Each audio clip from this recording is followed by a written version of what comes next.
Tawang-tawa talaga ako kay Vice kanina. Ang sarap niyang asarin at biruin paminsan-minsan. Nahawa ako sa kakwelahan niyang magsalita. Na-enjoy ko masyado ang gabi kasama siya. Ang dami kong nainom pero parang wala naman akong tama. Ang saya lang, ganun. Sarap niyang kasama. Swerte naman ang babaeng minamahal niya. Siguro masaya sila parati. Siguro laging humahagikik yung girlfriend niya dahil sa mga Havana jokes ni Vice. Pakaramdam ko rin mahal na mahal nila ang isa't isa. Parang kami lang din ni Yael. Kahit na seryosong tao siya, naging kontento naman ako sa kanya. Kaya nga nung nag-propose siya, syempre nag-yes na ako. Wala tinamaan na ako ng matindi sa kanya. Tsaka isa pa, parehas kaming nabubuhay sa musika. Kaya naman, kahit yung ibang kagustuhan namin ay magkakaiba, pinagdududog pa rin kami ng musika upang magkaintindihan. Oo, amin ko, attracted ako kay Vice. Lalo na nung kumanta siya. Ang lamig din pala ng boses niya. Nakaka-inlove sobra. Pero syempre, kailangan kong pigilan, diba? Bukod sa taken kaming dalawa, ayoko namang masira ang relasyon nila ng girlfriend niya at lalong ayoko ring masira ang relasyon namin ni Yael.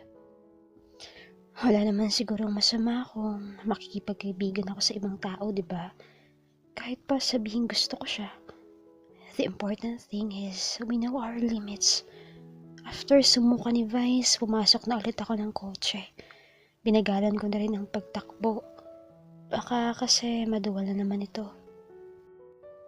Salamat nga pala kanina, Vice, ha? Saan? Dahil hindi mo ako pinahiya kanina.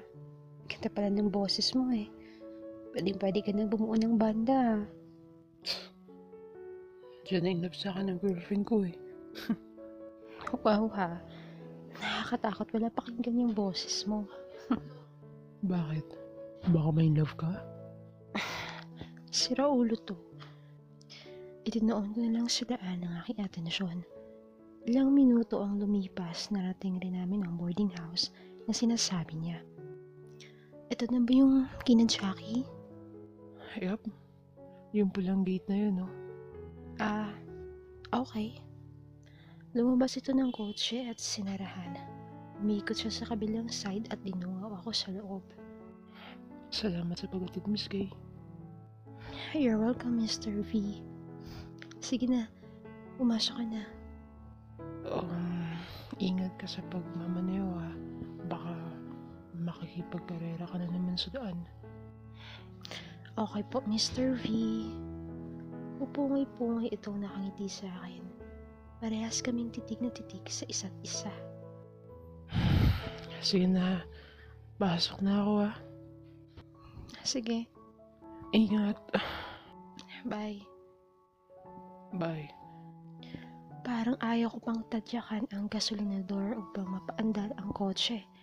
Feeling ko kasi mamimiss ko siya. Kaya isang malalim na bundong hininga ang aking pinakawalan. Sige na, babay na. Bye, Miss Kay.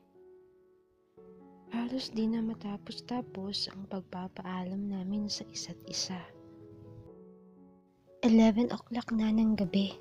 Hindi ko pa rin alam kung saan nagpunta si Vice. Tinatawagan ko siya pero unattended. Ganito na lang ba talaga ang gagawin niya sa tuwing may hindi kami pagkakaintindihan? Ang aalis at babalik kung kailan niya gusto? Pilit ko siyang inintindi. Pero bakit parang pakaramdam ko? Ako lang yung nagsasakripisyo sa relasyon naming dalawa. Bakit ganun? Akala ko magiging okay na ang lahat. Bakit parang mas lalo lang lumayo ang loob namin sa isa't isa? Kasalanan ko ba kung nagselos ako nung hinalikan na siya ni Bella? Kasalanan ko ba kung nasaktan ako? Dapat nga, nasa tabi ko siya para suyuin ako. Pero wala siya. Nakakaiyak. Halos nakatulugan ko na ang natuyong luha sa aking mga mata. Nagising ako sa mahihinang katok sa pinto. Narinig ko rin ang boses ng boyfriend ko. Akala ko nananaginip lang ako. Umuhol si Don upang gisingin ako. Jackie, si Vice yata yan. Bumangon ako agad upang pagbuksan ng maingay kong nobyo. Di ko na sinindihan ang ilaw, baka kasi mas talo lang makadistorbo sa mga kasama ko. Bumuod agad sa akin ang lasing na si Vice Babe ko. at niyakap niya ako ng mahigpit. Babe ko. I miss you. Babe, umayos ka nga. Ang ingay mo. Natutulog na si Don. Pabulong kong sabi sa kanya. Sorry. Gusto ko siyang pagalitan pero hindi ko ginawa. Minabuti ko na lamang na pahigain siya sa kama. Babe, di mo ba ako namimiss? Babe, huwag ka nga makulit. Nakakahiya kinami ka oh. Naglalambing lang eh. Todo pasensya ang ipinairal ni Jackie sa nobyo. Dahil nga may inom, minabuti na lamang niyang pilitin itong matulog. Babe, please. Huwag na makulit. Okay? Umungo lang ito habang nakasuong sa aking kilikili. Babe, please. Babe, I love you. I love you too. Hindi ka nagalit sa akin? Hindi na. Kaya, sleep ka na, okay? Masuyo niya akong hinalikan sa labi. Amoy ko ang alak sa kanyang hininga. Una akong kumawala sa halik niya. Mahirap na. Tulog na tayo, babe. Okay po. Ay, sa wakas. Tumahimik na na makulit kong nobyo. Ilang sandali pa naghihilik na ito. Kinabukasan kahit walang pasok, maaga akong nagising. Ang aga kasi bumangon ni Mika at Don upang mag-jogging. Hindi ka sasabay, Jackie? Paano sasama yan? Andyan ang palalap niya. Next time na lang ako sasabay. Baka kasi magising ang isang to. Sige. Baka magwala na naman yan. Baka mainom pa naman. Kaya nga, siguradong hangover kalalabasan yan. Ay nako, sinabi mo pa. Matapos magpaalam ng dalawa, nahiga ulit ako sa kama at tinabihan ng mahimbing na natutulog na si Vice. Humiga ako sa mga bisig niya. Kahit ang taas-taas ng pride mo, hindi ko pa rin kayang tiisin ka. Para akong tangang kinausap siya habang tulog. Umungol ito at niyakap ako.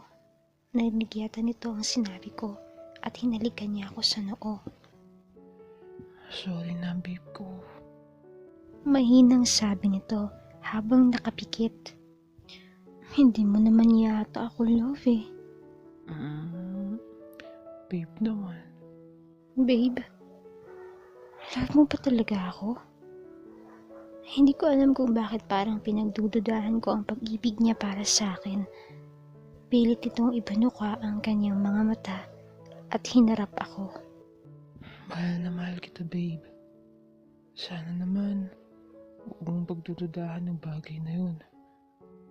Ewan ko pero biglang tumulo ang luha sa aking mata. Teka, ba't ka umiiyak? Iniwas ko ang aking mukha. Ayoko kasing makita niyang ganito ako.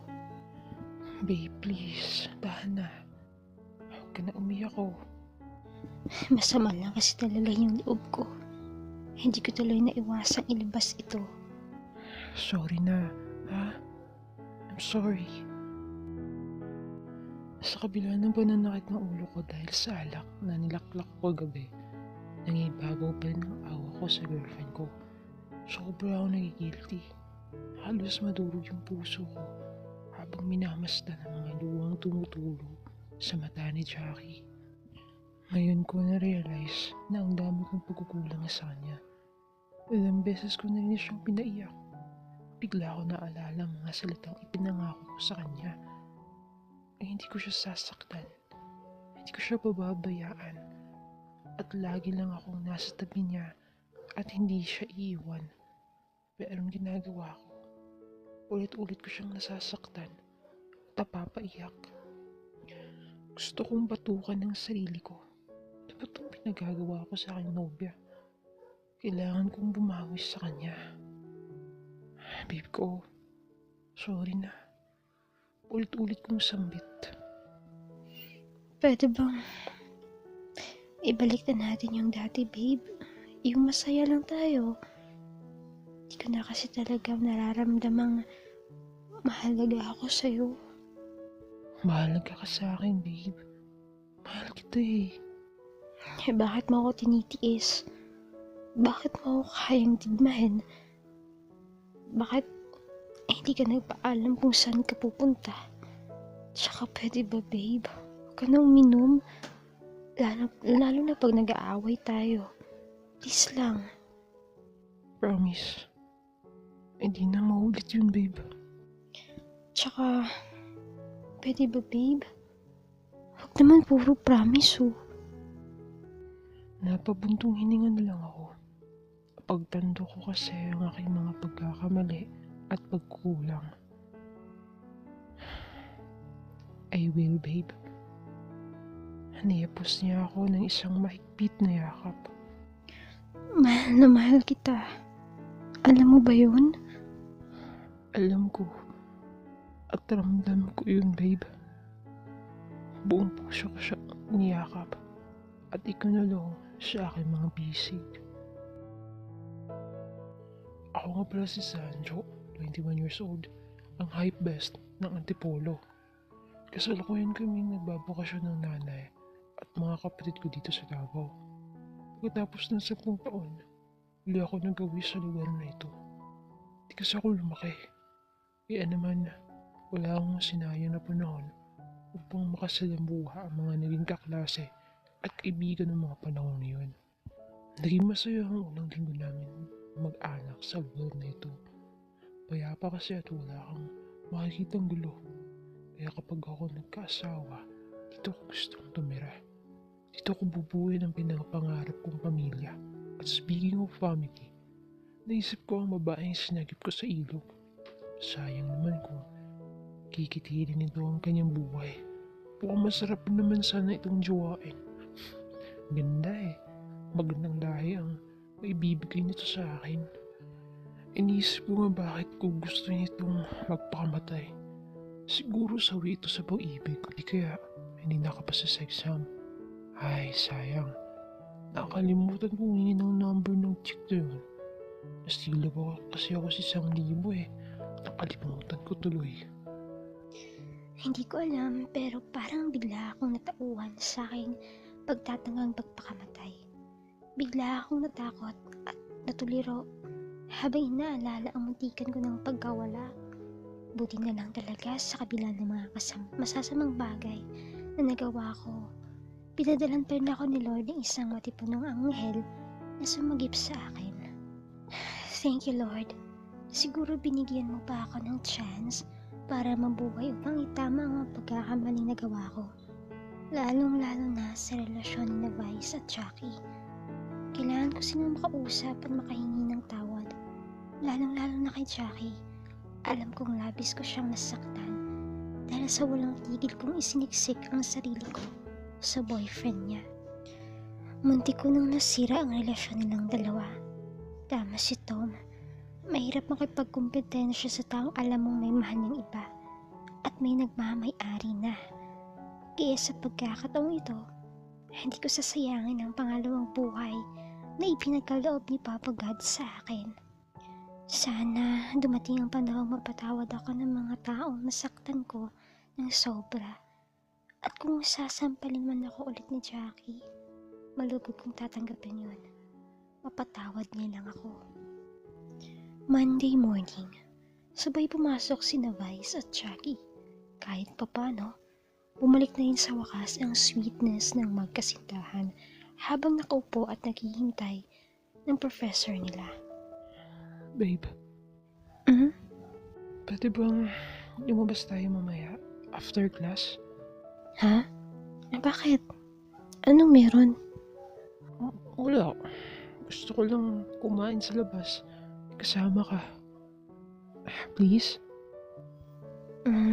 Alam ko na. Bumabawi ka, no? Babe naman. Babe, kahit hindi na tayo kumain sa labas, okay lang. Basta, good boy ka lang. Masaya na ako dun. Good boy mo naman ako. Saan banda? Babe naman. Ayaw mo ba talaga lumabas tayo paminsan-minsan? Hindi naman. Baka lang kasi wala ka ng pera. Sayang naman yung gastos, babe. Ganun? Okay, sige. Lalabas tayo. Pero, street foods na lang tayo, babe. Namiss ko. Kasing magbalot. Sige, gusto ko yun. Kailangan ko rin ng pampatibay ng tuhod eh. Hoy, ano yan? Ano yan? Anong narinig kong pampatibay ng tuhod, ha? Ba? Lunch, sismuso mo. Nagkatawanan silang tatlo. Sabay naman nagpigil ng tawa nang pumasok na ang kanilang guro. Sinama namin sa lunch, kumain sa street foods. Sumabay na rin si Mika at Dawn.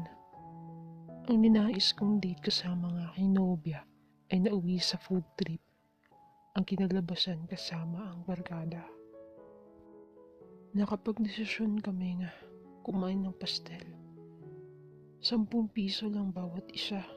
Meron pang libreng talong at maanghang-anghang na tinadtad ng pipino. Kaya naman sulit. Bukod sa matipid, talagang nakakapusog pa. Kapwa kaming nakakamay habang kumakain. Nasa gilid lang ng daan kami at nakaupo sa ilalim ng malaking payong. Ito yung pangalawang karanasan ko kumain ng hapunan sa daan. Akala ko mag-iisaw at magtitimpura lang kami. Kaso nauwi sa hapunan. Masaya kaming kumain habang nagkukwentuhan. Ate, pahingi pa nga po ng isang pastel. Yung tuna lang sa akin, ate. Oo, babe. Lakas mo kumain ngayon ah. Nakakatatlo ka na eh. Bahagyan yung inapakan ng aking paa. Wala tuloy yung diet natin, Jackie, ah. Namiss ko rin to eh. Bigyan nga din ako ng isa, ate. Ay, 2 na lang pala. Uy, grabe kayo ha. Sus, kunwari ka pa lunch eh. Oy, sorry. Minimaintain ko kaya ang aking vital statistics. Gosh, ate, bigyan niyo pa ako ng 2 pa? Halos maihigami sa kakatawa. Baliw talaga itong sisterit namin si lunch. Oo, ikaw, Mika. Umimik ka naman. Baka pati dahon ng saging kainin mo na. Ang ingay niyo. Seryoso ko rito eh, oh. After na sobrang nakakabusog na kainan, hindi pa kami nakontento. Bago umuwi, kumain pa kami ng balot at mani. Ate, yung 18 days po sa akin, ah. Sa akin din ba ate? Buti na lang, halos lahat kami ay nangangain ng balot. Maliban lang kay Mika. Yak! Masarap lunch. Sabi nito, habang tinitingnan kaming nagbabalat ng balot. Masarap kayo. Tikman mo. Dili ko, oy. Kaluod, anak, oy. Ang buot ni mo, Mika, oy. Ang arti. Mura ba o guwapa? Nagkatawanan kaming lahat. Kawawang Mika na pagtripan. Hala, pag sure. Masin ba yun? Ma-develop. Ang ko sa'yo. Ang totoo, maganda naman talaga si Mika. Tsaka nakakahanga ang taglay niyang tangkad. Medyo boyish nga lang umasta. Pero pusong babae naman daw pa rin siya, sabi niya.